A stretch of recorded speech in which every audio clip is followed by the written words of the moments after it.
guys, it's Dani.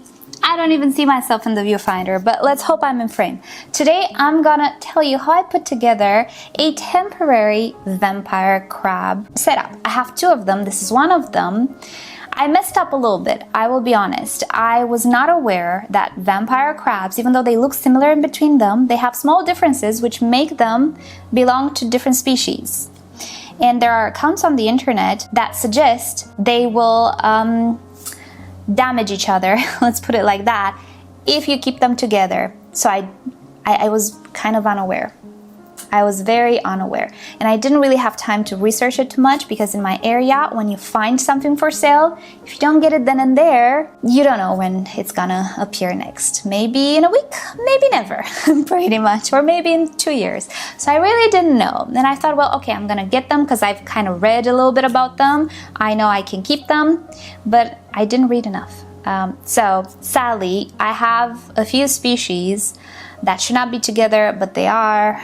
It is what it is. I'm hoping that I will find more maybe and make either separate habitats for them, either exchange some of the ones that I have with 1 or 2 species and limit myself to 2 species. Anyway, it's a little bit of a mess when in that area, but yeah, it is what it is. I'm hoping to mitigate the problem by creating different habitats. Right, so I'm saying that these are temporary setups because I did actually also purchase a big paludarium, but guess what? It leaks. Yeah, it was discounted because it was used by the pet shop. I didn't know it was gonna leak as well, but I had the presence of spirit to leak test it like I do with everything, even if they're not discounted. I leak tested it, it leaked, so I had to bring it back. They fixed it for me, no problem. It is fixed, I already have it. But in the meantime, I had to create something for them, right? So the goal is to have the big paludarium with 1 species and maybe another setup with another species. Right now, I do have multiple species, but I'm hoping to resolve that. We'll see. Right, so with that said, let me show you how I put together this little temporary habitat, which can serve long-term as well. But I'm thinking about something bigger because I want to add some orchids as well. I'm Miss Orchid Girl. I do want to do something special with that. So I put these together until I properly take the time to figure the paludarium out. Right, so without further ado, this is how I put them together. Alright, so this is a normal aquarium. This particular one is around 40 liters or about 10 gallons. And the setup actually is nothing original. I took a lot of inspiration from other videos that I saw on the internet, and I will share with you one down below that I used as inspiration for my setups. So I'm starting with a layer of polystyrene. This is packaging that I saved from a different product, and I'm using it to create a little bit more height. What I want to achieve is a separation between a land area and a water area. Now, being that I don't have very tall rocks, the polystyrene helps with adding height. Vampire crabs, as far as I understand, need about 80% land and 20% water. They actually molt in the water, as you will see. I had a few molts, but they spend most of their time on land. So I am arranging rocks in such a way as to create a barrier between the wetland, let's say, and the actual water. In between the rocks, I'm using smaller rocks just to cover those gaps, since vampire crabs can actually burrow in tiny little crevices and sometimes they can get trapped. And there's a real possibility in these setups that they can get trapped in the so-called drainage layer. It is a layer in the land area which creates height and separates the actual soil from the water, as you will see. So I'm trying to cover all of these gaps with the tinier rocks. The first layer in the land area will be a layer of leca. I had a whole bunch of them from my orchids leftovers, so I'm in luck. I used all of them. So this layer will raise practically the soil level so that we don't have a soggy mess on our hands. Now, to prevent soil from falling in between the leca pieces, I'm using a mesh. Now, people use weed meshes. I didn't find anything super similar at my garden center, so I bought this from an actual pet shop. It is supposed to be used in terrariums, and I have to say, I'm not a big fan. So yeah, this mesh has kind of big holes, and soil did get in between the leca a little bit, which made my water be a little bit stained with tannin, but it's okay. It is important to do the separation layer because leca can get really clogged by the soil, and the idea is not to have super soggy soil. Wet soil, but not soggy. For the soil layer, I combined a whatever potting soil I found around with some cocoa peat. It's a mixture of 50% of the two soils, and I have to say it works out pretty great up until now, which is about 3 to 4 weeks after I set up these enclosures. The fact that it has a little bit of fertilizer actually didn't harm anything. The plants are actually doing great. The water is okay, not full of algae or anything, so I think any type of potting soil can work. For the water layer, I'm using some aquarium sand. Now, this is not a very fine sand, which I personally enjoy more than very fine sand. A sand layer is needed because apparently vampire crabs burrow in the sand. I've never seen them burrow in the sand, to be fully honest, and when they molted, the molts, they were right on top of the sand. But everybody's using sand, they know more than me, so I use sand as well. But in my grand experience of 1 month, I did see them bury themselves in the sand. Anyway, for decoration, I'm using a piece of aquarium wood that I used in other aquarium setups. It is safe and non-toxic, and yeah, I'm trying to arrange it in a cute way. I don't have an eye for design, let me tell you, but I'm doing my best.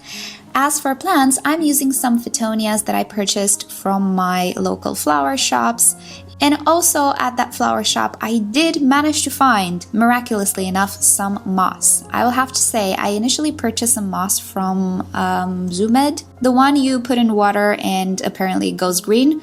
Yeah, it was already dead. I don't know, it was expired for 3 years probably because I put it in water and it was brown and dead. So thankfully, I did find at the flower shop, which doesn't always happen. I'm also adding some catappa leaves. They serve as hiding places, if nothing else, and then it's time to pour water. Now, the water section is so small that I didn't need to use filters or anything of the sorts, and I'm just doing small water changes, and it's fine. But in the big Paludarium, I do plan to include a filter.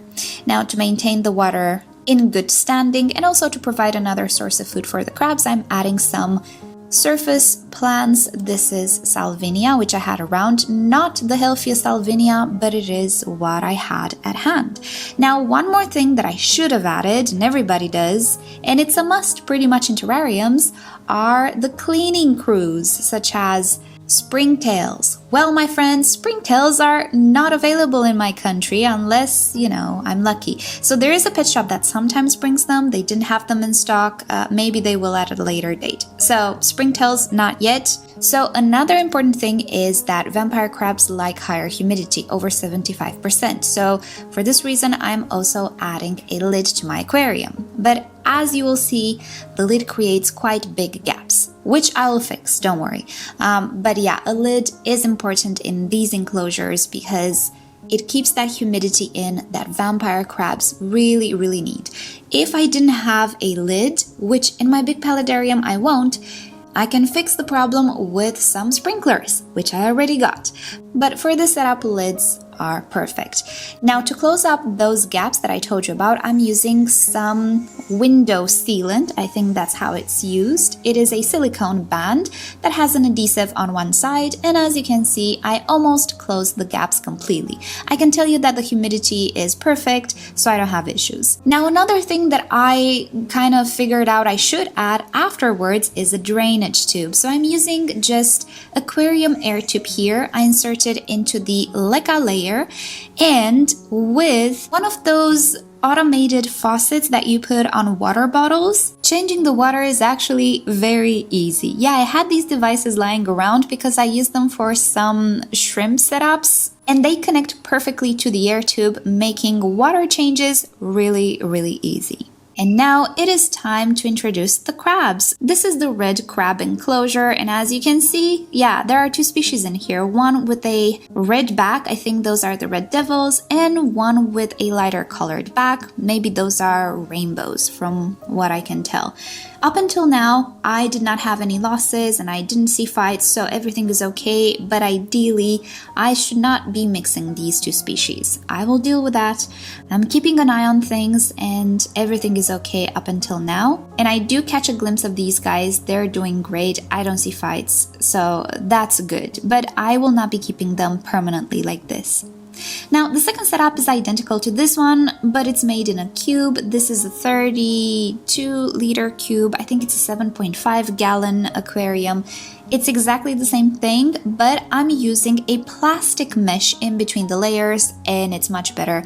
As you can see, the water is not brown. In the other setup, the water gets brown because of the soil, but that's okay.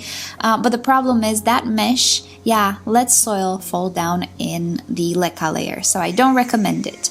I just found a weed mesh. It's made of plastic and it has some perforations. Hopefully it's not going to disintegrate in time, but it does provide a much better barrier between the two layers. Other than that, this tank is identical to the other tank. Use the same materials, same plants, same soil, and in this tank I actually have purple crabs, as you can see, and they're just so pretty. It would be great if you could keep all of them in the same tank, but no. To be fully honest, I'm just playing it safe. There are some people on some forums that suggest it's perfectly okay to keep them together.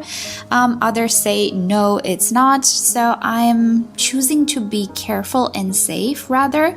There isn't a whole bunch of information about these crabs because they're not very common. But yeah, I will try to play it safe and just make enclosures based on their species. I don't even know if I have females and males of the same species. As I was saying, I went back to try to do that switch and they were already out of stock of these guys. So yeah, better luck next time, whenever next time will be. Now, I was telling you that I already had some molts, and here is the molt. It looks like an actual crab. Initially I saw it and I thought, oh no, I lost a crab. But no, the crab was right behind the molt. So yeah, it was very scary at first. Initially, I thought that they would feed on the shell as a source of calcium, but no. I left the shell for a few days there. They didn't even touch it and it was starting to stink up the place, so I had to remove them. I wouldn't leave the shells in. But yeah, these are the two enclosures that I have for now, planning the big paludarium as well, and maybe another enclosure, we'll see. But yeah, fingers crossed that they will bring them in stock once again and I can do that switch and just end up with one or two species, which would be ideal. All right, so final thoughts. They're absolutely amazing little crabs. Now, before I set these guys up, I had them together in a different enclosure. They did not get along. They should be in a species only enclosure. I really messed up, but I don't know when I'm gonna have the opportunity here where I live to have more of them. Hopefully I will soon, and I will do that switch that I was talking about. But anyway, I can tell you in these enclosures, they're a lot calmer than there. They like to explore, they like to burrow. In the evenings I see them more. They are nocturnal, and really, honestly, it's really quite easy to maintain these tanks. I think I will show you separately how I change the water. Is actually pretty easy, and I just had the devices in the greenhouse like I knew. So they're really easy to maintain. The plants are easy to maintain. So if you can imagine something like this but on a larger scale and maybe with bigger plants, that's what I want. Also, I have to be honest, they are wild caught, not ideal. Goes against what I try to do, but as I was saying in other videos, it's not always possible. But it is possible to breed these crabs, and I've seen a lot of, or not a lot, I've seen some videos from growers who did manage to breed them. Obviously, they are much more knowledgeable than I am at this point, at least.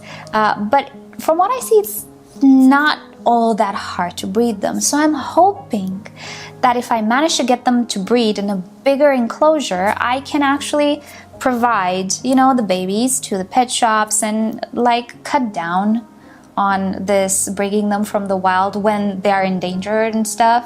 You know, that's the dream. That's what I hope for. So that's why I'm a little gutted that I didn't do my homework. I don't like not doing my homework, but it's sometimes just so frustrating not having the access that other people have, that sometimes, you know, I go impulse, and that's not cool. So I'm hoping to make up for my impulse and to breed them and offer them to the market so that we don't get them from the wild anymore. If they're easy to breed, I can do it. We can do it. So yeah, I'll keep you up to date. I really like them. They're the cutest thing, but I don't appreciate that they're taken from the wild if they're so easy to breed. They make a lot of babies too. I don't understand. So fingers crossed that I get to breed them. And yeah, thank you so much for watching. Hope you enjoyed hanging out with me today and learning about these creatures. I didn't know much about them, but I'm hoping to learn and hopefully breed them. So with that said, thank you so much for watching. I hope you'll have a great day, and I'll see you next time. Bye!